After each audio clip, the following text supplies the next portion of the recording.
Good morning. Good morning. Welcome, everyone. Good morning. We will go ahead and get started in a few moments.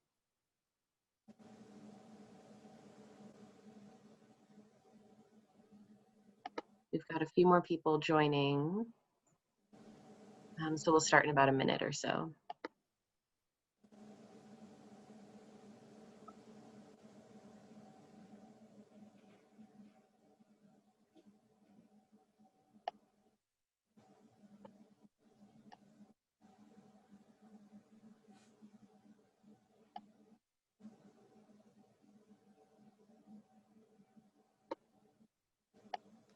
All right.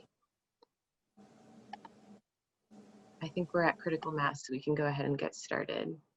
Welcome, everyone. My name is Helena Duran, and I work for NYDIS. I manage their faith sector community preparedness program. And today we have a presentation on the COVID-19 reopening guidelines and recommendations for congregations.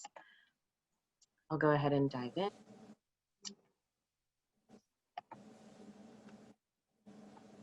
All right, so today we're going to cover the core 4 and testing resources that the health department will present. After that, we'll talk about the new cluster zones and what they mean for houses of worship across New York State and specifically in New York City. After that, we're going to go through the guidelines and recommendations for congregations based on these categories that NYDIS has been able to separate out in order to guide congregations to abide by the executive orders released by the governor, as well as to support them in completing those with certain recommendations that we have. And after that, we will have a Q&A session. We've devoted at least 20 minutes to this Q&A today, and we have some questions that you've submitted when you registered that we will answer, and there will also be an opportunity for you to provide your questions in the chat. All right, so I'll go ahead and hand it over to Alana from the New York City Health Department to introduce herself. Thank you, Elena. Can you hear me and see me okay? Great. So I'm glad to be with you all this morning. This is, in particular, always a pleasure to be collaborating with New York Disaster Interfaith Services, in part because I used to work there, and in part because over the last few months, this organization and all of you who are here, I know have been critical in what I've often called one community of practitioners in this response, although I know that is always something we're striving for. And I'm grateful in particular because today we're going to be going over some things that I know are difficult topics to cover, and that there's a lot of changes that have happened recently. And I know that NYDIS has done an incredible job on staying on top of all the information that comes through in this landscape that we're all navigating, and really tailoring it for colleagues and partners like you all to make it something that is accurate, timely, compassionate, and understanding of this realities that you're facing in your work every day. So I'm very grateful to be following their lead today. They're going to be really the main meal today will be the reopening pieces that Helena just described. They've asked me to offer kind of a few appetizers of things that you hopefully have heard before, specifically around the core 4 messaging and testing, but that I think could be helpful framing and reminders for today's conversation. So the only other thing I would add is I think I saw some questions come in advance, and there's not going to be answers to every question today, although I'm going to try to take some back. A few of them I think are answers we're all searching for, and the person of faith in me has to believe that there will be other innovations we have yet to see, and I know that those innovations won't just come from public health experts, scientists, and healthcare workers, but from all of you who have already created unimaginably creative ways to serve the mind, body, and soul of our neighbors in the city. So I'm really grateful for that, and hoping when we get to that portion of the conversation with questions that we'll share the information that we have, and we will be talking through those areas of where we don't have answers yet, but where we as one community of practitioners need to be thinking innovatively about how to be rebuilding and reimagining our city in this moment. So those are my short remarks. not as short as I wanted them to be. And I will hand it back over to Peter, I think, and who might be giving additional remarks. Thanks, Alana, and welcome everyone. First, I want to say that you will be getting a copy of the presentation slide deck today. We've also created an answer sheet for a lot of the questions that were asked in advance, and we'll also be sending written answers to the questions that you previously submitted. A third piece of information is that NYDIS does have face mask and hand sanitizer supply for congregations that are unable to afford to purchase that stuff on their own. And you can email Helena, who can send you the link to where you can register for that supply. We have pickup locations in all 5 boroughs. The bulk of the supply is in Manhattan in our Midtown offices, but it's free. This is, again, face masks and hand sanitizer for congregations who are unable to afford purchasing those supplies on their own. I recognize that there's a lot of anxiety about the recent news of hot zones in New York City. I do want to say up front, for any of you who have studied up on pandemic, this unfortunately is normal. Pandemics come in waves, sometimes 3. This would be the 2nd wave for New York City. I think New York City and New York State are trying extremely hard to make sure if there is a 2nd wave, it is minimal in its infections, if at all possible. We have better science than we had in 1918. We have better procedures. We are a more mobile culture. We live in different office environments. There's no reason to think it would be as serious as the 1st wave was in New York City and New York State, but it is normal. What we're trying to do at this point in time is work with our partners at the health department, the governor's office, to make sure that the restrictions are clear and they're actionable. But I also want to recognize the fact that in every Zoom meeting we have with faith leaders, there are enormous concerns about the duration of the lockdowns, the numbers, congregations who are not able to get stewardship income, plate offering to keep basic expenses met in many congregations. So for those of you that are in congregations that have resources, if there's ways of supporting congregations that are less resourced, I invite you to do that and encourage you to do that. It is not atypical for disasters to have a very negative impact on small businesses, and congregations in general are defined as small businesses. Small number of employees, a relatively small budget. After most major disasters in the United States, 70% of small businesses fail. So the steps that you take to protect the business side of your congregation are very important to the long-term resilience of New York City, just as much as protecting people who attend worship. And I would also remind you that there has been a high number of fatalities in clergy in New York City. Over 100 clergy have died after being infected by COVID-19. So I urge you, for your own safety, to be extraordinarily careful. Make sure that you're following the metrics that are recommended to protect those at high risk in your congregations. And we'll do the best we can today to navigate through those things that are mandatory and those things that are recommended, recognizing that when we talk about the number caps at worship, we're primarily talking about healthy, able-bodied people in that number. This does not encourage you to invite back 80-year-olds and people with asthma, people with diabetes, people with chronic heart disease. That they are highly vulnerable no matter what the number caps are that are issued by the state or the city.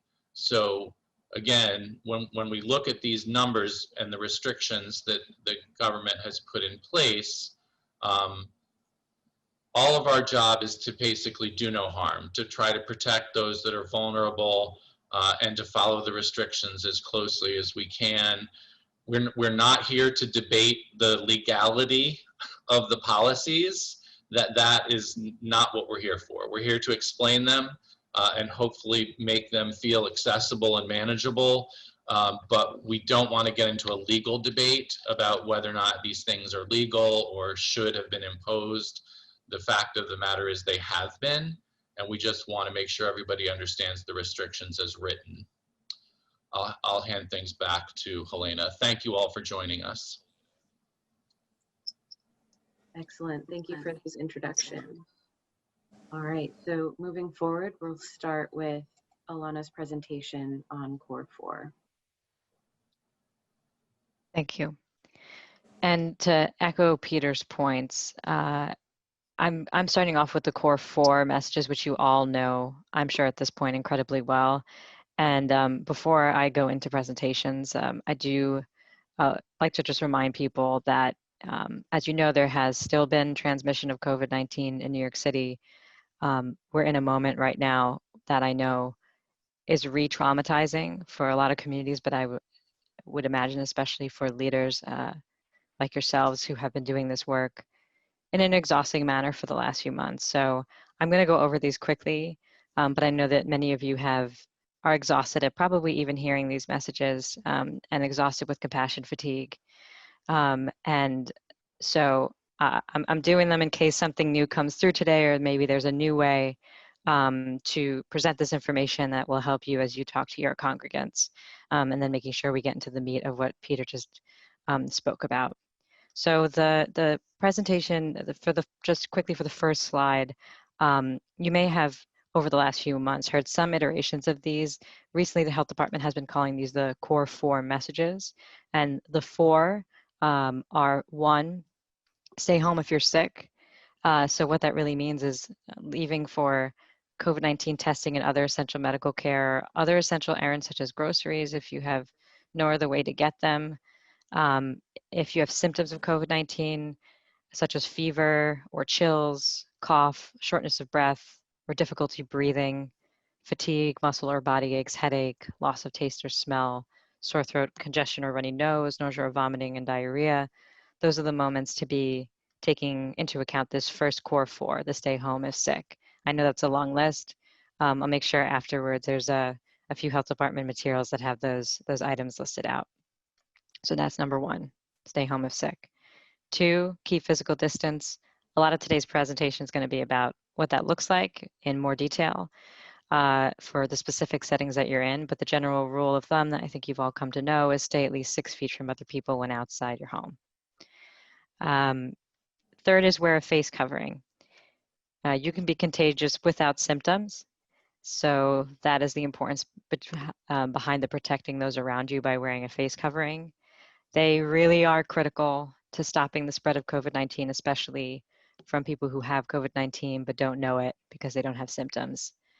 All New Yorkers must wear a face covering when they need to be outside their home and may not be able to maintain at least 6 feet between themselves and others. That's been an executive order. Children less than 2 years of age should not wear a face covering. People with breathing problems or another health issue that makes them unable to tolerate a face covering. Understandable that might be challenging there. Really, the bottom line is wear it as much as possible when around people in an indoor setting. That's not your home. And Peter talked about distribution of those face coverings. There's also distribution of free face coverings in other locations. And I can send more information about that to Peter and Helena to distribute afterwards. Also, as you all may know by now, I walk around the city a lot when I do some engagement for the health department. There's an interesting, I feel like I've seen every iteration of what wearing a face covering looks like, right? So you can see a lot of people doing this, right, where their noses are not covered. I like the chin strap is a very common one, right? Like people, or not chin strap, the chin mask rather, where people are wearing a mask underneath their chin. This is what we're looking for, right? Coverage of your nose and your mouth. And in this case, I have a mask. This is just a cloth one. You'll notice some stores and other locations won't accept people coming in if they have a mask that has a valve. You can deactivate these valves, but just as a note, that's a part of what you'll see in some spaces. So you're looking for these sort of masks without holes or valves in them that are covering your nose and your mouth. So that's 3, wear a face covering. 4, wash your hands often with soap and water. I know this one in particular seems like an exhaustive one. A lot of you, if you don't have soap and water available, hand sanitizer. At this point, you probably have heard about the 20 seconds of washing and singing happy birthday to you twice.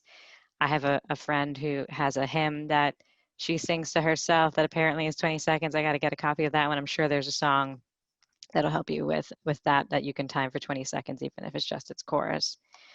So those are the main takeaways for the 4 core messages. So I'm gonna move to the next slide. So COVID testing resources. I know that this one in particular has been a real, sorry, I do want to note, someone just gave me a song, I think, in the chat box. So yeah, feel free to add anything else that you do for the core 4 messages and you want to share with the group. Everybody knows these messages. I think at this point, it's about how we implement them or how we teach people about them. So if you have tips about that, feel free to put them in the chat. I always like hearing how people give that message out. So for the testing, I just want to acknowledge up front, I know this has been an extremely, getting information about testing locations and, people's questions around testing has been a really common theme since March in all the conversations I've had. I understand it is an area of real importance. So I'm going to go over what I know about testing today and offer you 2 websites that offer good information about testing zones. So all New Yorkers should get tested regardless of symptoms or increased risk. Immigration status will not be asked.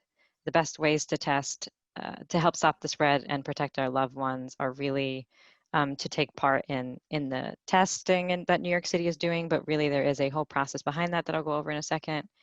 So I want to talk a little bit about repeat testing, because I think that's a question we get a lot. So repeat testing should be considered if you have symptoms of COVID-19, you or your provider is concerned about a possible exposure, such as spending time in large crowds, an exposure to someone with confirmed or possible COVID-19. There could be breaches in wearing a face covering or maintaining physical distancing. Maybe you work in a congregate setting, like a nursing home or a shelter, or the settings that you work in. Another one is if you're planning to visit someone who's at highest risk for severe COVID-19 illness. I, for example, have done caregiving in my family. Before I see a family member who is in a state that I know is at higher risk, I do try to isolate and quarantine, or if I've had to have that type of list from above, I'm going to get tested. So this includes people 65 or older and people with serious underlying medical conditions. And really, in that scenario, still try to maintain strict physical distancing and other precautions for at least 10 days before you get tested. If you have COVID-19 symptoms within the last 14 days, no matter how minor, you want to postpone that visit. So I also want to talk a little bit about what test results mean, because sometimes I think people think, like kind of test results are, an end all be all. Use test results with caution in helping you make decisions around gatherings. For more information about tests, I'm going to show you, there's a lot more information on the COVID test website that Health and Hospitals maintains, and Department of Health has a lot of great information on their website too. Want to also distinguish between what I'm talking about right now are the COVID-19 tests, right? So these are the tests you're getting to give you a sense of whether or not you are positive at the point of testing for COVID-19.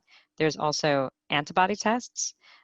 These are free antibody testing. It is currently available on a walk-in basis at 11 facilities through Health and Hospitals. It's open to those who have not had COVID symptoms or a positive COVID-19 diagnosis within the past 2 weeks. It's false positive results are possible. So possible you did not have COVID-19 and the antibodies detected were from an infection with a related virus.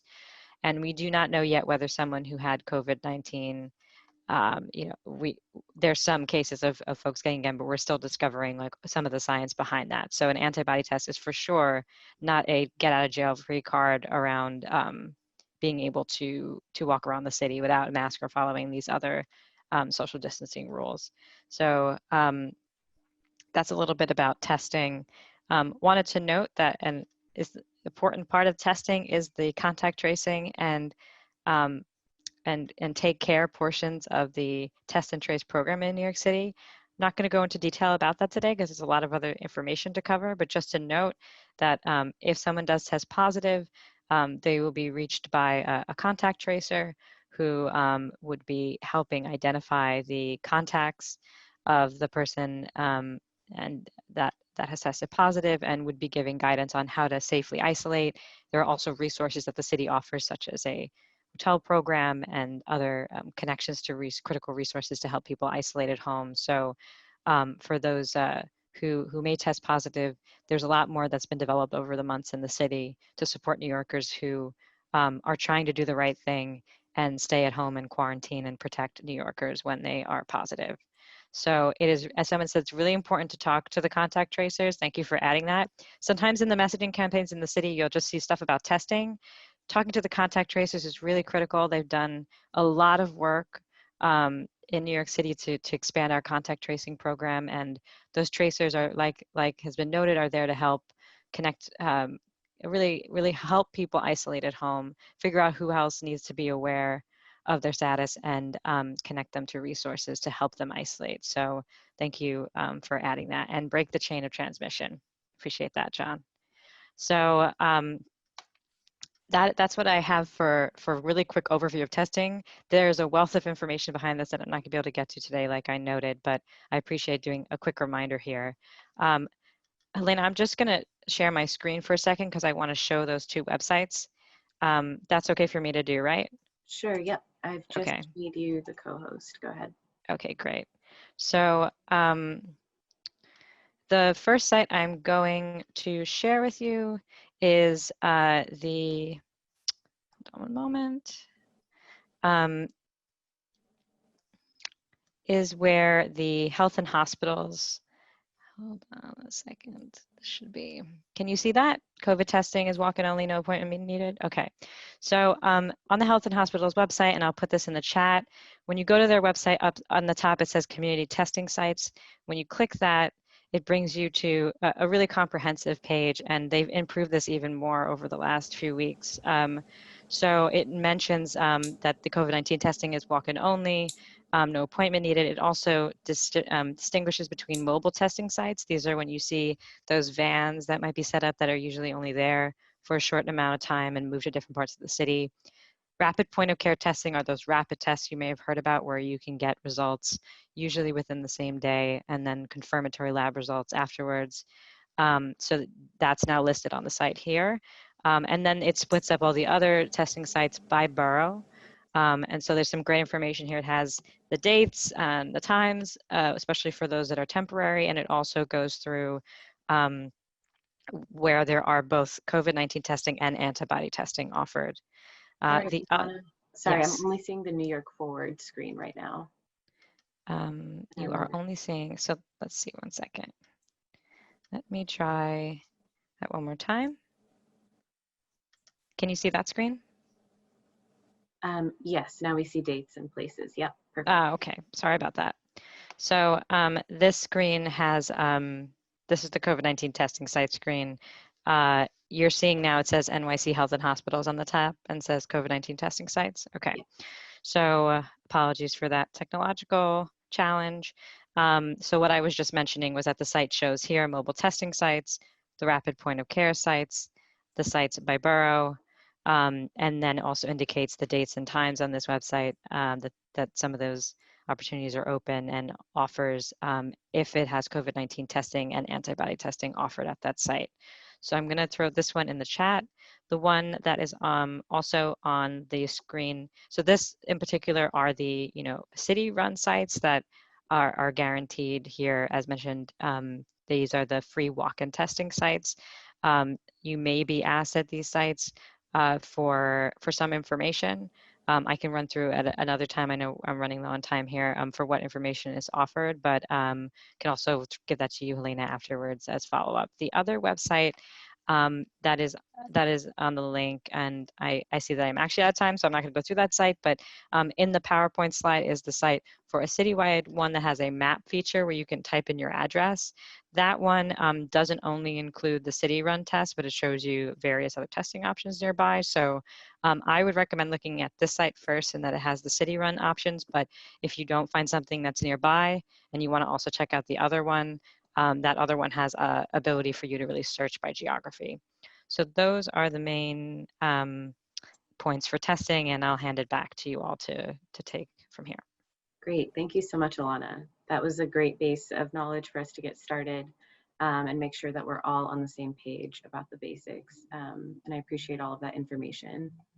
We'll go ahead to the next slide and dive into the new zones that have been announced in New York City. So there is a tool now called the COVID-19 Zone Finder. We emailed it out to everyone who registered. And here we have a video on the screen showing how you would find what zone you're in. So we've searched Brooklyn College, and we see here when we search it that it is this arrow right here in the orange zone on the map. And when you do search it, it tells you what zone you're in, and then the activity guidance is listed below based on different categories. So Susan, my colleague Susan, is actually about to post this link in the chat for you all in case you missed it in the email, so that you're able to easily access this and search your areas to find out what zone you are in. So we hope that you know your zone moving forward. And that you're able to check. And below here, it says more information. So you can actually click on that as well in the Zone Finder and find more information about what the new restrictions are in your region. All right, so I'll go ahead and move forward. So currently there are 3 zones, 3 clusters in the 5 boroughs in New York City. There's one in Brooklyn here, and on the map, you can see what areas are covered. The red zone would be the cluster where the highest rates of infection are seen. These zones are determined. Full screen, Helena? Oh, yep.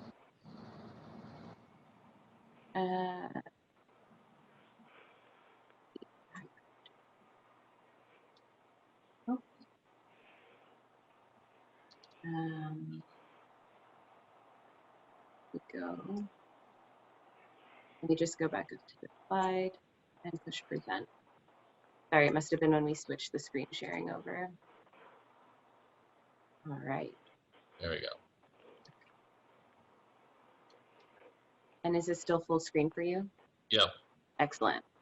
All right, so my apologies if that was small text before, but you can see the cluster zones here in red, and these zones are determined by the infection rate over a period of 7 days or more.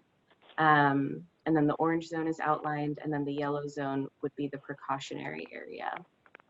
And there are specific restrictions based on each color zone. There's another cluster in Queens, Far Rockaway, and the third one in the city is in Upper Queens.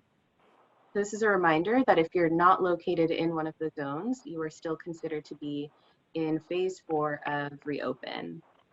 So if you are outside all of those zones and you are a house of worship, the phase 4 restrictions for capacity currently for worship activity is indoor 50% capacity. And that has to do with the capacity of the specific room you're utilizing for your worship activity. And outdoor, it's any size as long as the 6 feet of physical distancing can be maintained in that space.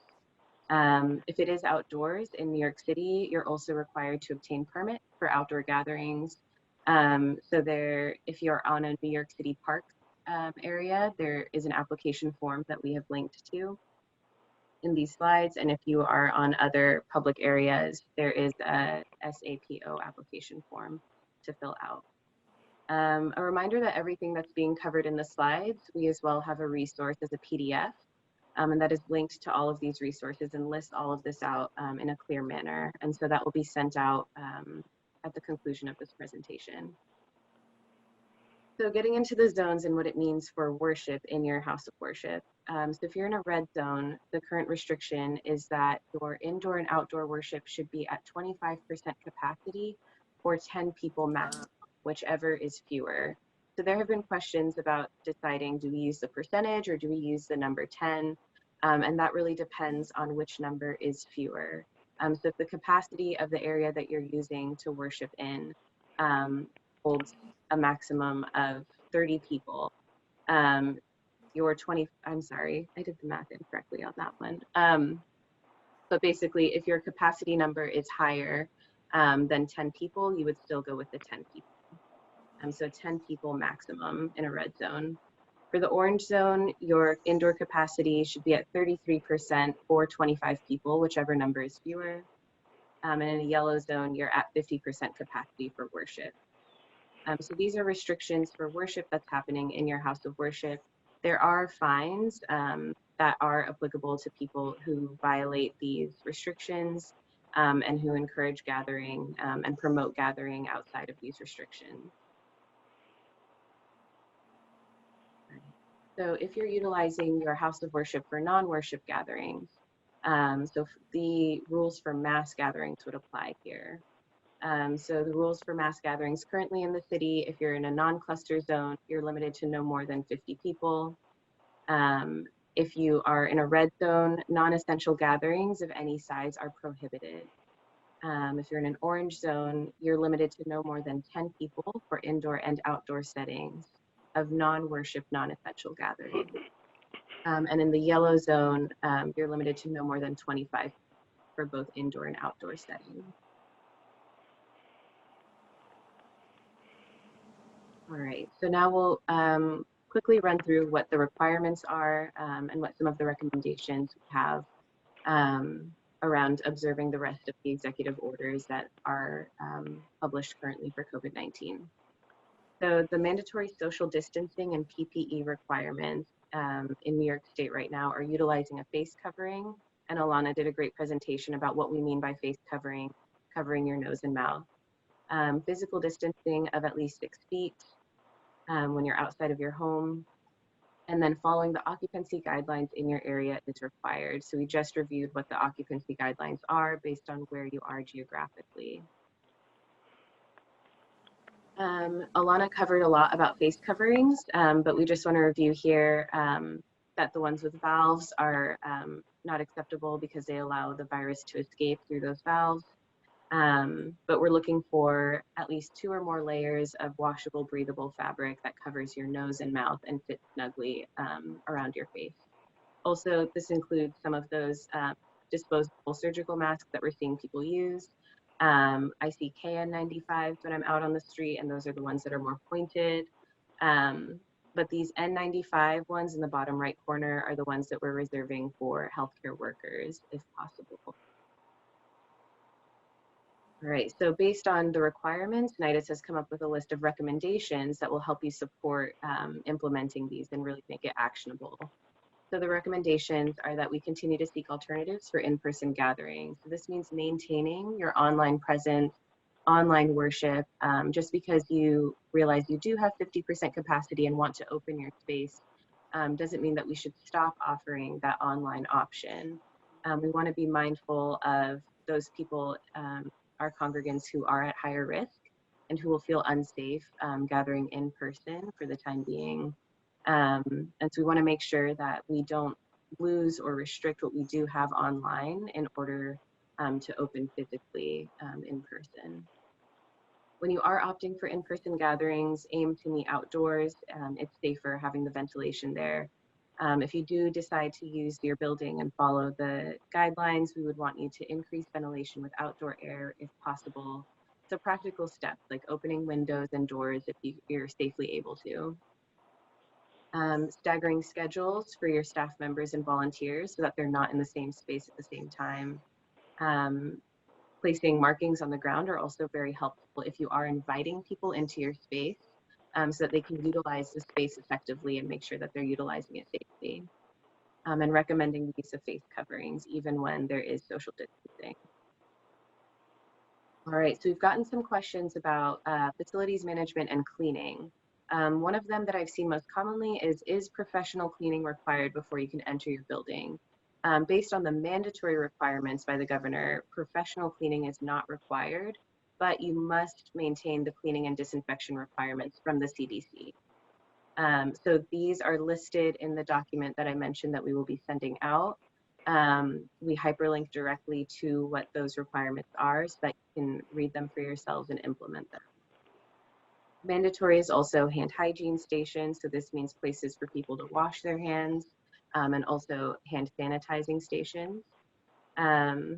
Required is that you frequently disinfect the commonly shared objects during a worship gathering, that you place waste bins for trash and sealed items. Required is that you determine your house of worship's capacity for in-person attendance, and that you maintain cleaning logs. So this cleaning log as well is hyperlinked in the document, and I'll show you the health department's cleaning log that we link to on the next slide. The recommended items on the right-hand side are just ways that we can help implement these and thinking through what it looks like in a house of worship. So I won't read through them individually, but they are there for you. This is the cleaning log that the document links directly to. This is the health department's cleaning log. We recommend one in each room so that when you clean, you're able to fill it out appropriately and that you have that on record for your own purposes. All right, so mandatory worship activities and services. Based on the governor's guidelines, it's mandatory for you to follow occupancy guidance. This is one that we've covered repeatedly. Maintaining 6 feet of distance between households. Sometimes family members live in different households, you know, and so we want to make sure that we're maintaining the distance between people who live together in the same household. We have a mandatory 12 feet distance between people who are singing or projecting their voice if they're not using a face covering. We want to reduce the objects touched by many if possible. So we've talked a lot about reducing the use of passing an offering plate and instead making a stationary one. Frequently disinfect commonly shared objects if possible. Required is that you prohibit sharing food or beverages within the house of worship and find alternatives for rituals. So this means looking for things that are individually portioned and can be distributed beforehand. We want to restrict ceremonial hand-holding, shaking hands, hugging and kissing, and for funeral-related services, prohibit touching, hugging, or kissing the body of a deceased person who has confirmed or suspected COVID-19. This is per CDC guidance. So to support all of those requirements, again, we have our list of recommendations here, where it says here to consult the CDC's considerations for gatherings and community events. That is linked in the document for your review. Again, holding services outdoors wherever possible. We know that the weather is changing and getting colder, so this will become more restricted in the coming months. But these are a bunch of different alternatives for us to think about implementing to make those requirements more actionable, to allow us to bring them into our space and really make the space safe for people. I want to highlight microphones should not be shared between multiple people. And if you're able to use microphone covers that are plastic impermeable between people, that would be better. All right, and now moving on to communication and outreach. The requirements by the governor say that you should affirm that you've reviewed and understand those industry guidelines. So Susan actually can place in the chat where you would find that. So if you do reopen your house of worship for in-person gathering or work, you must affirm that you have read and reviewed the governor's guidelines. So she's putting the link to where you can find that. And you would keep that on site with you.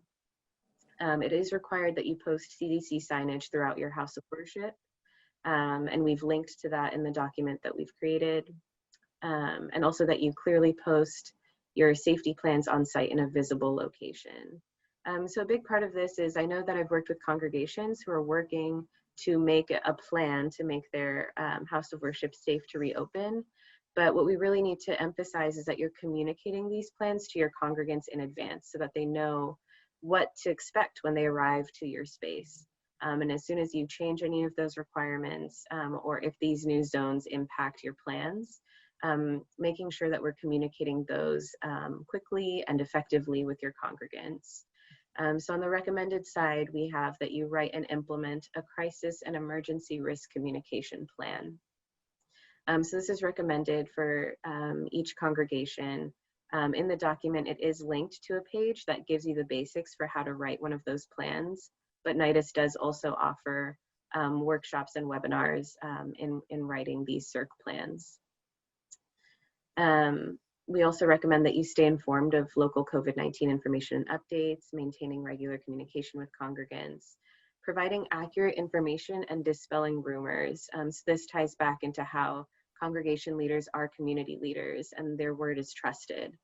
So how are you utilizing your platform to share best practices, to dispel rumors and make sure that false information about the virus is not being passed around in your community?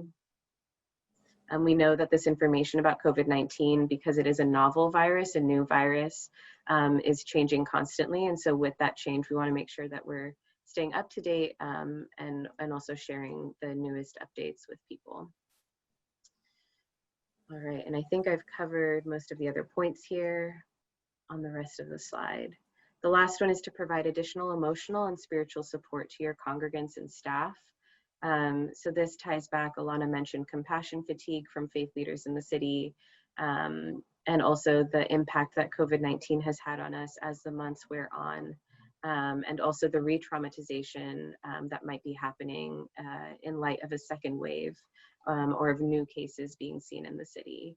And so how are we maintaining a space where people can access emotional and spiritual support, not only to your congregants and staff, but also to your faith leaders themselves? All right. This slide is on regulation and screening. There are some requirements by the state about screening. So if you do have a positive COVID-19 test result from your staff, clergy, or volunteers at your house of worship, you must notify the state and local health department. So this has to do with the people who are working at your facilities at your house of worship. So volunteers means the people who are there to provide services on site. This does not include your congregants who might come and attend a worship service at one time. This includes those staff and volunteers who are on site. And of course, if somebody does test positive and you report it, that you cooperate with local and/or state contact tracing officials. It is also mandatory that you conduct a health screening assessment for clergy, lay leaders, and volunteers before they arrive on site or at the time that they arrive on site. So those health screening questions are linked in the document. It takes you directly to the site where it tells you what the questions should be and how you should be recording them. Highly recommended on the other side is that for every in-person gathering or service to keep an attendance list. This will aid in contact tracing if there were to be a positive case or exposure to a case in your area.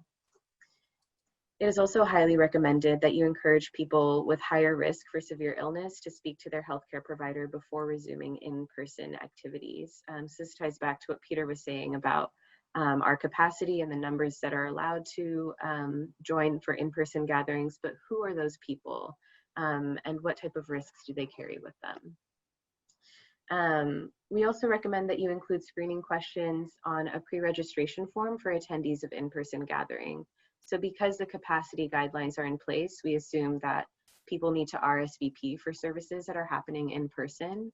And if they're RSVPing, including those 4 standard screening questions about their health before arriving might be recommended. And not required, but maybe recommended, is to implement temperature checks at the door as a form of screening. We know that there are people who are asymptomatic, who are still carrying COVID-19, or who might not have a fever, but who might be carrying COVID-19.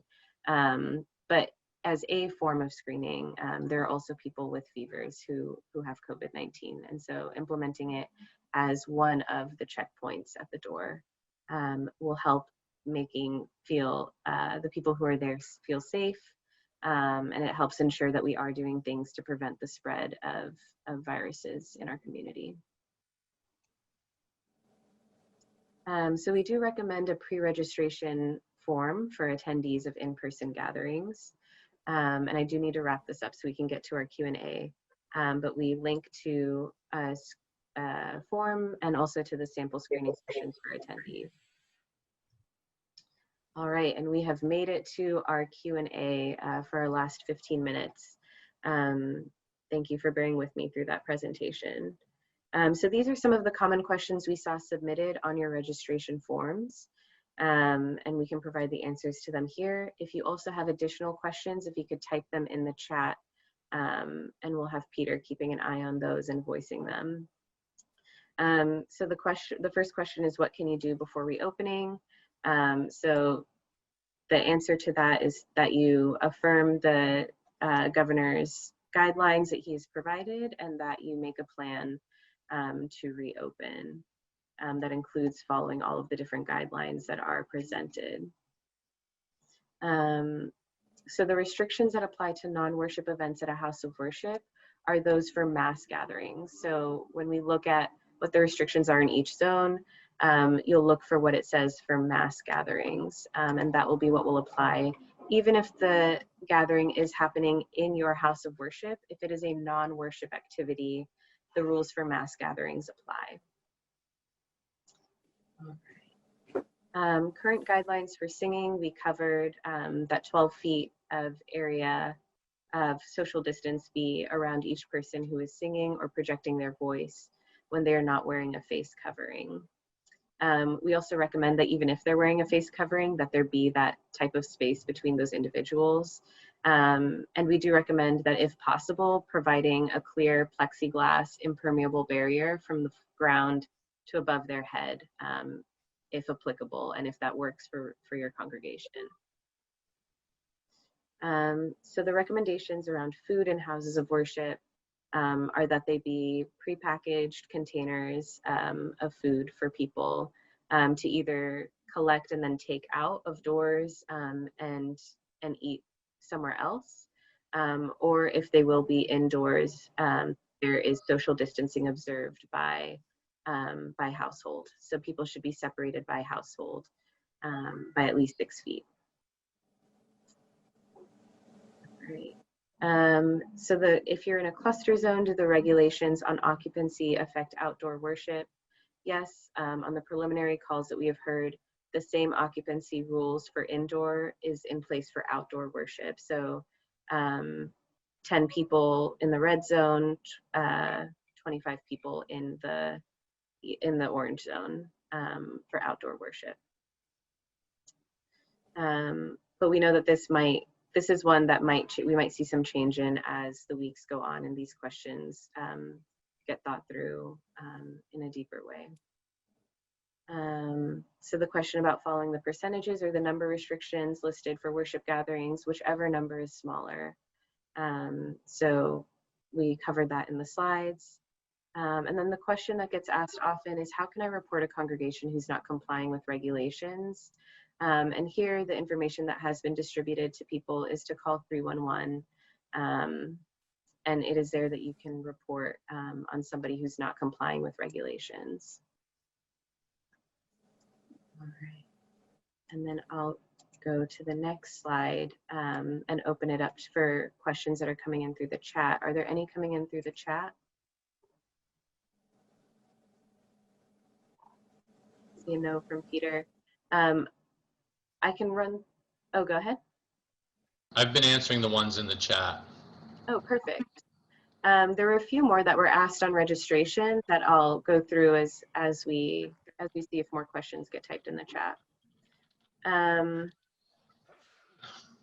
One question is about, will tightened regulations on houses of worship be applicable by zip code or citywide? And this goes back to the zones. So the localized restrictions in cluster zones are actually determined by what COVID-19 is doing in your area. So by the number of cases or case positivity rate in your area. So these zones are determined by data, not by zip code. And that is the way that we're seeing them implemented in the city. And again, if you're not in one of the zones, the phase 4 restrictions still apply. Let's touch on HVAC systems, because that question has come up in private and public chats. Mm-hmm. If your house of worship uses an HVAC system, so that's like recirculated air, your whatever company does, maintains your HVAC system can add filters to those HVAC systems that satisfy health requirements. That does not alleviate the need for face masks or other precautions. And there were also some questions about freestanding HEPA filters. At the end of the day, HEPA filters are not filtering for viruses, right? They're filtering for particle matter, right? Dust and things like that. So they certainly help catch things that are in the air, but they're not filtering for viruses, right? That's not what they're designed for. I also want to add that fans, like ceiling fans that some houses of worship use in the ceilings to force heat down, those definitely recirculate virus. So fans are not recommended in enclosed spaces. I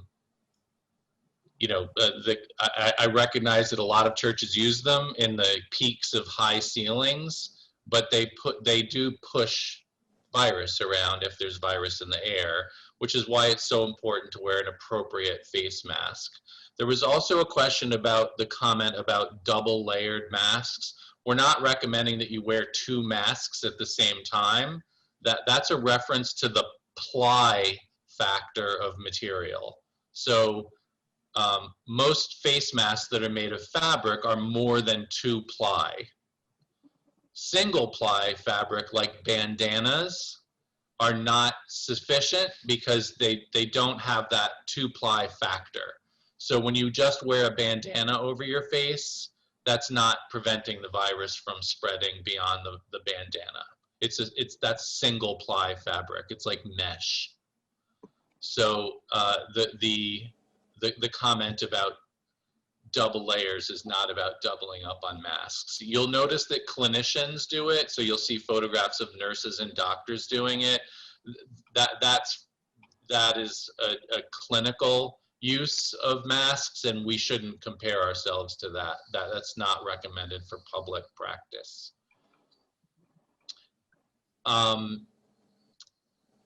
Any other questions that anybody didn't type into the box that they'd like to just ask online by unmuting themselves? I have a question. Can you hear me? Yes. So I remember there being said that the governor's guidelines need to be affirmed. I just wanted to know, does it matter who affirms it in the church, or does it have to be the pastor or one of the ministers? I mean, it needs to be someone who in decision-making authority. Okay. Right. Okay. It's confirming that the house of worship is making this decision at an administrative level, not an individual person who just gets a hold of the piece of paper. Got it. Okay. Thank you. Peter, can I ask a question? Please. Looking ahead to when, let's assume there is a vaccine, and recognizing that there may be many people who will not take the vaccine, have you guys thought about that in terms of, what does that mean for us? I will say that we believe in vaccines and the efficacy of vaccines, but when vaccines are available, which nobody at this point has given a definitive date about a vaccine that even works, let alone one that's ready for production, it can take a very long period of time for vaccines to get generally distributed to the public. So face mask ordinances, I'm sure, are going to be with us for quite a long time. And then these are obviously very serious decisions that have to be made internally within congregations. Will congregations allow people who choose not to get vaccinated to come back to worship and not wear a face mask? That's going to be an individual decision for individual organizations. Yeah. It's like, Once the vaccine is available, publicly available, not by prioritizing doctors or the military or something like that. You know, once they're available, it can still take an extended period of time before everybody is able to be vaccinated. And I'm sure New York City has a very robust vaccination plan through what they call points of dispensing. It's very possible New York City will be much more efficient at this than other locations. But it takes time, and some people, the vaccine, you know, I think if we're being serious, the vaccine is many, many months and potentially more than a year away from being available for everybody. And we should be cautious about it. I'm sure you've all seen every day there's new news on vaccine testing setbacks. So we don't even have a vaccine yet. And in terms of, you know, I know there was some mention earlier about the rapid testing, and in my own research, you know, there's many, many different versions of this out there with different kinds of effectiveness. At any point, is there a sense that that might be a way to meet people at the door and to sort of let people in with a rapid testing if it takes, say, 15 minutes? First of all, if that's affordable for a congregation or a business, right. I think that's an independent decision. I think it would be a pretty expensive endeavor to do that for every worship service, but I can certainly see some well-resourced congregations and businesses doing that. But we also have to be mindful of that as an equity issue. In New York City, the highest rates of infections are in the Black community, among African Americans, Afro-Caribbeans, African citizens. Next, the Latino community, and followed closely, not too closely, but by the Asian community. So the highest risk groups in the city are people who are health vulnerable, Black, Latino, or Asian. So if we are well-resourced as communities of faith, I think we have to ask ourselves the question, are we protecting our congregations, no matter what their demographic is? But also, if we have resources, are we sharing them with the most vulnerable in our community? If you have a rich congregation that is primarily white, and living in a zone, a phase 4 area of the city, and they have money, could they be helping congregations that are highly at risk because of ethnic or racial or age demographics? I think we have to ask ourselves those equity questions. Very good. Are we being our brother and sister's keeper in a way that helps highly vulnerable congregations in highly vulnerable neighborhoods? Very good, thank you. Does the health department have anything that they want to add for the vaccination question? So I have two colleagues on, Anna and Chelsea, who might be able to add to this. I think the only piece two pieces that I would add are, one, in addition to everything that Peter just outlined, we're going to absolutely, in when and if we see this type of vaccine implementation occurring in New York City, you know, it's going to be reliant on all of us helping communities understand the importance of a vaccine and being honest and authentic and listening to the fears and experiences of our neighbors that we know that vaccine hesitancies exist in the city, both from day-to-day work that we do and already around even before this vaccine is released. We're going to need to be addressing those fears and really listening with compassion, information grounded in evidence, and the trusted and real messengers of truth, such as our faith leaders here, are going to be really critical in that campaign. So I do want to just add, I think you all know that's already true, that those conversations are going to be hard, and you are all going to be the ones that, working very closely with us, are going to be critical in addressing those concerns and listening to those concerns and relaying them back to those of us who are going to be doing the distribution that Peter just mentioned. So that would be my only addition. The additional thing would be, it's really important right now to have your flu vaccine. I don't know if Anna or Chelsea want to add anything additional on that front, but that's a critical message that we're distributing right now at the health department.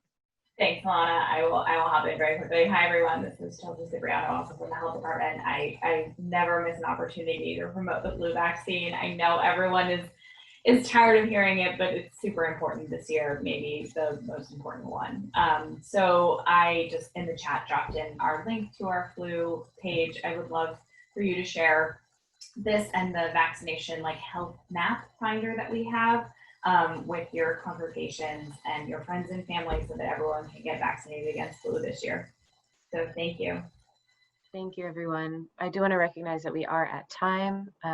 So thank you, everyone, for the questions that you've submitted. We hope that this webinar was useful, that it answered your questions, and that it equipped you to provide services in your community according to the guidelines.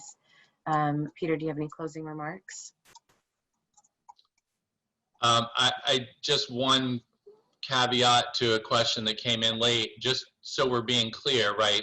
A wedding, a funeral, a religious service is a essential gathering, but the social gathering after the fact is not, right? So coffee hour, wedding receptions, funeral receptions, those are not religious worship, right? So those are gatherings. So depending on the space that those events take place in, they have different restrictions than an actual worship service.